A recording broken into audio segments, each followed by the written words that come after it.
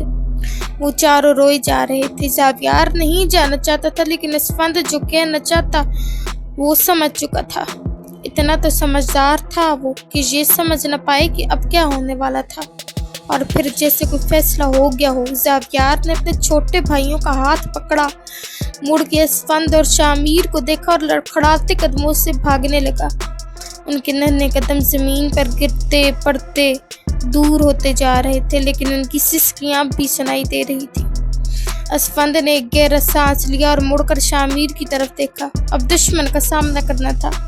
پکڑو، وہ چاروں بھاگ رہے ہیں۔ خالد نے دیکھتے ہی گارڈز کو حکم دیا، رکو، خبردار جو ایک قدم بھی میرے بچوں کی طرف بڑھایا تو جان دے دوں گا میں تم سب کی۔ اسفند غصے سے دھاڑا تھا۔ کیا دیکھ رہے ہو، اس کو بھی پکڑ لو، خالد نے کہا تھا۔ اسفند نے ان سب کو پکڑ کر دھو ڈالا تھا۔ شامیر خالد اور حشمت کے سامنے کھڑا تھا۔ میرے بچوں کی طرف آنکھ اٹھا کر بھی مت دیکھنا ورنہ جان سے جاؤ گے، اسفند حلق کے بل چلایا تھا۔ تم دونوں ایسے نہیں مانو گے۔ وہ چاروں بھاگ رہے تھے۔ زاویار کے ہاتھ میں عرش کا ہاتھ تھا اور ارمغان کے ہاتھ میں ذوحان کا۔ گولیوں کی آواز آئی تھی اور ان کے قدم رکے تھے۔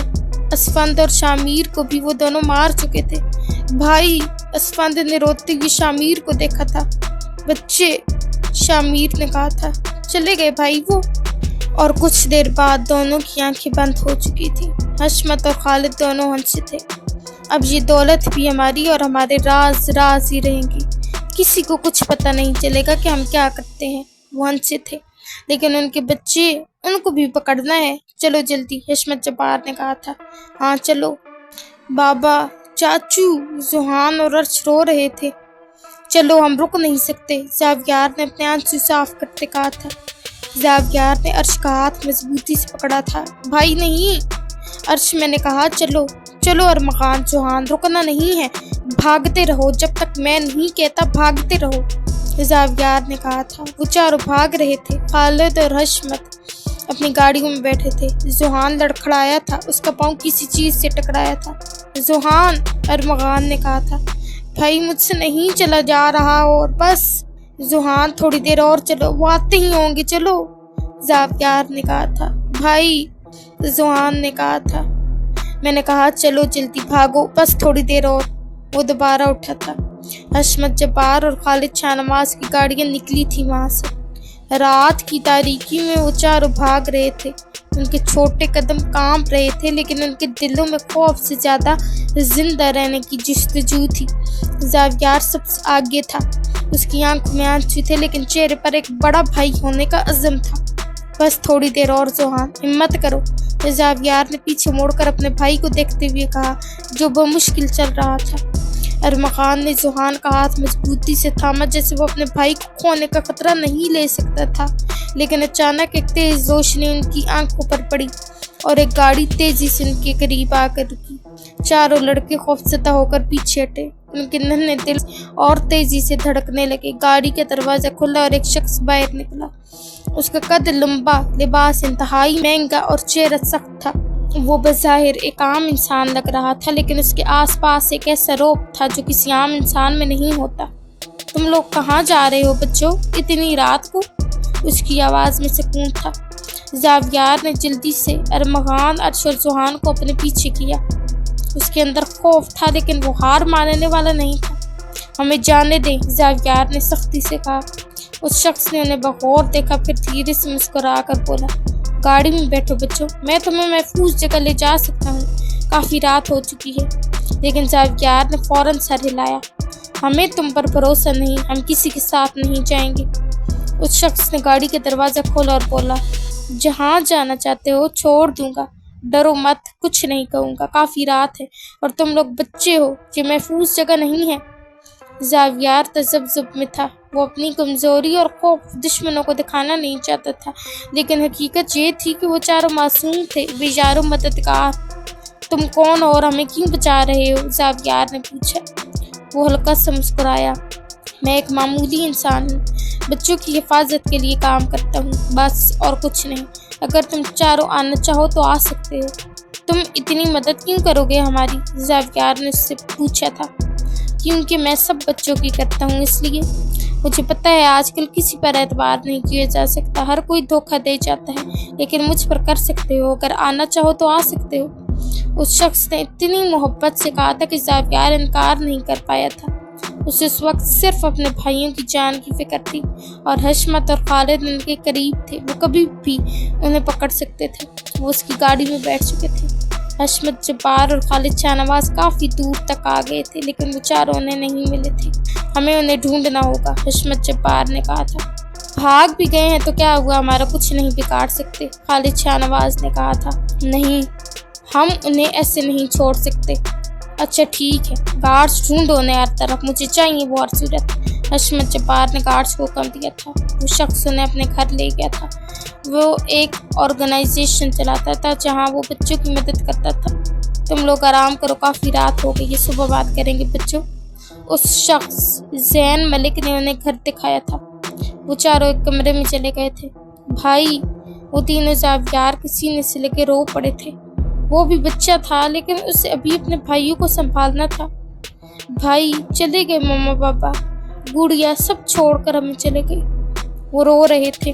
بھائی، میں ہوں نا تم تینوں کے لیے، میں پیار کروں گا تم سب سے، اپنی جان سے بڑھ کر تم تینوں کا خیال رکھوں گا، اپنے چاچو سے کیا وعدہ نبھاؤں گا، اپنی جان سے بڑھ کر تم سب کی حفاظت کروں گا۔ اس رات قیامت گزری تھی ان پر، وہ رات قیامت سے کم نہ تھی۔ زین ملک نے انہیں اپنی حفاظت میں لے لیا تھا۔ وہ صرف ایک عام فلاحی انسان نہیں تھا، بلکہ ایک ایسا شخص تھا جو طاقتور لوگوں کی چالاکیوں کو خوب سمجھتا تھا۔ اس نے ان بچوں کو ایک محفوظ جگہ پر رکھا، انہیں تحفظ دیا، انہیں وہ سہارا دیا جو ان سے چھین لیا گیا تھا۔ لیکن تقدیر نے زاویار کے لیے سکون نہیں لکھا تھا۔ حشمت جبار نے اپنے آدمی ہر طرف پھیلا دیے تھے۔ وہ ان بچوں کو زندہ نہیں چھوڑنا چاہتا تھا۔ کچھ ہی دنوں میں ایک رات جب زاویار چھپ کر باہر نکلا تھا، وہ لوگ اس تک پہنچ گئے، لیکن وہ کوئی عام بچہ نہیں تھا۔ یہ وہ زاویار نہیں تھا جو چند دن پہلے اپنے باپ اور چاچی کو بلک بلک کر پکار رہا تھا۔ یہ وہ زاویار تھا جس نے اپنوں کو کھوتے دیکھا تھا، جس کے دل میں اب صرف انتقام دہک رہا تھا۔ جب حشمت جبار کے آدمیوں نے اسے قابو کرنے کی کوشش کی تو اس کی آنکھوں میں ایک بے خوف صفاقی ابھر آئی۔ تم لوگوں نے مجھ سے سب کچھ چھینا، اب میں تمہیں تمہاری آخری سانس بھی نہیں لینے دوں گا۔ زاویار کی آواز میں بچپنے کی کوئی جھلک باقی نہیں رہی تھی۔ وہ ایک درندہ بن چکا تھا، ایک کمزور بچہ نہیں، بلکہ ایک ایسا وجود جس نے پہلی بار اپنے ہاتھوں کو خون میں رنگا۔ اس کے اندر کی وحشت اس کے حملوں میں ظاہر ہو رہی تھی۔ وہ ان سب پر چھپتا، جیسے ان کے وجود کو صفحۂ ہستی سے مٹا دینا چاہتا ہو۔ خون بہا، چیخیں دب گئیں اور زاویار کی سانسیں تیز ہو چکی تھی۔ یہ اس کا پہلا گناہ تھا۔ زین ملک وہاں پہنچ چکا تھا۔ وہ جانتا تھا کہ یہ لمحہ کبھی نہ کبھی آنا تھا۔ اس نے خاموشی سے زاویار کو دیکھا جس کے ہاتھوں سے خون ٹپک رہا تھا۔ یہ سب ختم کر دو، کوئی ثبوت نہیں رہنا چاہیے۔ زین نے اپنے آدمیوں کو حکم دیا۔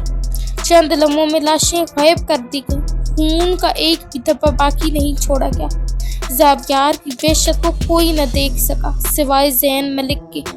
اس رات کے بعد زاویار کے دل میں رحم کی جگہ نہیں بچی تھی۔ اس نے گناہوں کی دنیا میں قدم رکھ دیا تھا۔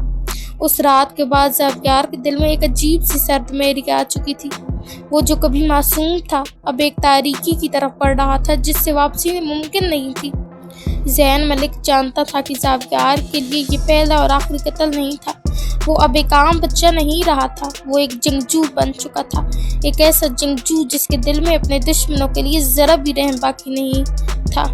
یہ دنیا صرف طاقت والوں کے لیے بنی ہے زاویار، اگر کمزور بنے رہے تو کچلے جاؤ گے، زین نے زاویار کی آنکھوں میں جھانکتے ہوئے کہا۔ زاویار نے سر جھکا کر اپنے خون سے رنگے ہاتھوں کو دیکھا۔ وہ جانتا تھا کہ اب اس کے لیے واپسی ممکن نہیں۔ مجھے طاقت چاہیے، مجھے ان سب کو ختم کرنا ہے جنہوں نے ہمیں یہ دن دکھایا۔ زاویار کی آواز میں عزم تھا لیکن ساتھ ہی وہ ایک ایسے راستے پر قدم رکھ چکا تھا جو صرف گناہ، جرم اور بدلے کی آگ سے بھرا تھا۔ زین ملک نے ایک سرد مسکراہٹ کے ساتھ سر ہلایا۔ طاقت مفت میں نہیں ملتی، اسے چھیننا پڑتا ہے۔ اگر تم سیکھنا چاہتے ہو تو میں تمہیں وہ سب سکھاؤں گا جو ایک بادشاہ کو آنا چاہیے۔ زاویار کی مٹھی بھینچ گئی، آنکھوں میں وہ شعلے تھے جو کبھی بجھنے والے نہیں تھے۔ یہی وہ لمحہ تھا جب زاویار نے فیصلہ کیا تھا کہ وہ ایک عام انسان کی طرح زندگی نہیں گزارے گا، وہ بنے گا جس کا نام سنتے ہی دشمنوں کے وجود کانپ اٹھے۔ وہ ایک سایہ بنے گا، ایک خوف۔ سال گزرتے گئے، وقت کے ساتھ زاویار نے سب سیکھ لیا تھا، طاقت، حکمت، جنگ کے اصول، دشمنوں کو ختم کرنے کے طریقے۔ زین ملک نے اسے گلیوں کے عام لڑکوں سے لے کر سب سے خطرناک دشمنوں تک سب کے خلاف لڑنے کی تربیت دی۔ اب وہ کمزور نہیں تھا، اب وہ شکار نہیں تھا، اب وہ خود ایک شکاری بن چکا تھا۔ زین ملک کو انہوں نے دیکھ لیا تھا اور اسے گھات لگا کر مار دیا تھا۔ زین نے زاویار کو بھگا دیا تھا۔ زاویار بیٹا، زین ملک کی آواز آخری سانسوں میں غبار بن چکی تھی۔ انکل نہیں، آپ نہیں جا سکتے۔ زاویار بات سنو بیٹا، تمہیں جو کچھ میں نے سکھایا وہ یاد رکھنا۔ تم جو بنو گے وہ تمہاری تقدیر نہیں بلکہ تمہارے فیصلے ہوں گے۔ تم ہمیشہ کمزوروں کا ساتھ دینا، ان یتیم بچوں کا خیال رکھنا جن کا کوئی نہیں ہوتا۔ یہ آخری الفاظ تھے جو زین ملک نے زاویار کے کانوں میں گونجے کہ پھر اس کی آنکھیں بند ہو گئی۔ زاویار کی دنیا ایک لمحے میں اجڑ گئی۔ اس کی استاد، اس کے رہنما کی آواز خاموش ہو چکی تھی۔ زاویار کا دل ٹوٹ گیا۔ وہ جانتا تھا کہ اس کا گزرے ہوئے وقت میں سیکھا ہوا ہر سبق اس کے دل میں ہمیشہ زندہ رہے گا۔ زین ملک کے الفاظ اس کے دل میں ایک قسم کی انقلابی طاقت پیدا کر گئے، لیکن اس کی آنکھوں میں انتقام کی ایک اور آگ جل رہی تھی۔ تم نے میری دنیا چھینی ہے اور تمہیں اس کا بدلہ ضرور ملے گا، زاویار نے گہری سانس لیتے ہوئے کہا، جیسے اس کا عزم دوبارہ زندہ ہو گیا ہو۔ پامیر کو زین نے اپنے پاس رکھا ہوا تھا، وہ یتیم تھا۔ پامیر کو زاویار نے اپنے ساتھ رکھ لیا تھا۔ ایلیا اسمگل ہونے والی لڑکیوں میں سے تھی جسے اس نے بچایا تھا۔ وہ اکیلی تھی، اس نے زاویار کے ساتھ رہنے کی اجازت لی تھی جس پر زاویار نے اسے بھی اپنے ساتھ رکھا تھا۔ زائرہ کا ایک بھائی تھا، ان دونوں کو اغوا کیا جا رہا تھا۔ زائرہ کے بھائی نے اپنی بہن کو بچانے کی کافی کوشش کی، لیکن جب زاویار نے انہیں دیکھا تو اس نے انہیں بچایا تھا۔ زائرہ کا بھائی زاویار کے لیے کام کرنے لگ گیا تھا، لیکن وہ کچھ لوگوں کی انفارمیشن نکالنے گیا تو اس کو مار دیا گیا۔ پھر زائرہ نے اس کی جگہ آنے کی اجازت لی۔ شروع میں انہیں زائرہ پر یقین نہیں تھا کہ ہو سکتا ہے کہ وہ ان سے بدلہ لے، کہ شاید اس کے بھائی کی جان ان کے ساتھ ہونے کی وجہ سے گئی ہے، لیکن بعد میں انہیں جب یقین ہو گیا کہ زائرہ ان کے ساتھ ہے، وہ ان سے نہیں اپنے بھائی کے دشمنوں سے بدلہ لے گی، تو انہوں نے اسے اپنی ٹیم میں لے لیا۔ زاویار کینیڈا چلا گیا تھا، وہاں اس نے سب کی پڑھائی پوری کروائی اور پھر انہیں ٹریننگ دی، شوٹنگ کی، دشمنوں کے ساتھ لڑنے کی ٹریننگ، اور جو کچھ زین اسے سکھا کر گیا تھا وہ سب اس نے سکھایا انہیں۔ عرش اور زحان کبھی کبھی اداس بیٹھے رو پڑتے تھے جب وہ انہیں خود چپ کرواتا تھا۔ بھائی، ہمیں سب کی یاد آ رہی ہے، انہوں نے روتے ہوئے کہا تھا۔ میں ہوں نا تم دونوں کے پاس۔ ہوں، اس کا مطلب مجھ سے پیار نہیں کرتے تم دونوں؟ ایسی بات نہیں ہے بھائی، ہم آپ سے پیار کرتے ہیں، لیکن چاہت آتی ہے پاپا کی، چاچو کی، عرش نے روتے ہوئے کہا تھا۔ چپ کرو، تم تو اچھے بچے ہو نا۔ نہیں، میں اچھا بچہ نہیں ہوں۔ زوہان میرا بھائی، تم تو اچھے بچے ہو نا، رو مت بھائی۔ بس چپ کرو۔ کھانا کھایا تم دونوں نے؟ نہیں، ہمیں بھوک لگی ہے، میں بناتا ہوں تم دونوں کے لیے۔ زاویار نے ان کا گال پیار سے تھپتھپایا تھا۔ وہ غصہ کرتا تھا، ان پر سختی کرتا تھا، لیکن پیار بھی بہت کرتا تھا، ان کا خیال بھی بہت رکھتا تھا۔ کینیڈا میں وہ کچھ عرصہ رہے تھے اور جب امریکہ آئے تو حشمت جبار ان کے بارے میں جان چکا تھا۔ خالد شاہ نواز کا اور حشمت جبار کا کچھ سالوں سے ایک دوسرے سے رابطہ نہیں تھا، اس لیے خالد کو ان کے بارے میں کچھ پتہ نہیں چلا تھا، لیکن اس نے اتنی دولت اکٹھی کی تھی کہ وہ کچھ بھی کر سکتا تھا۔ ایپیسوڈ اچھی لگے تو ریویو دینا مت بھولیے گا۔ دعاؤں میں یاد رکھیں، خوش رہیں اور ان سے مسکراتے رہیں۔ اللہ حافظ۔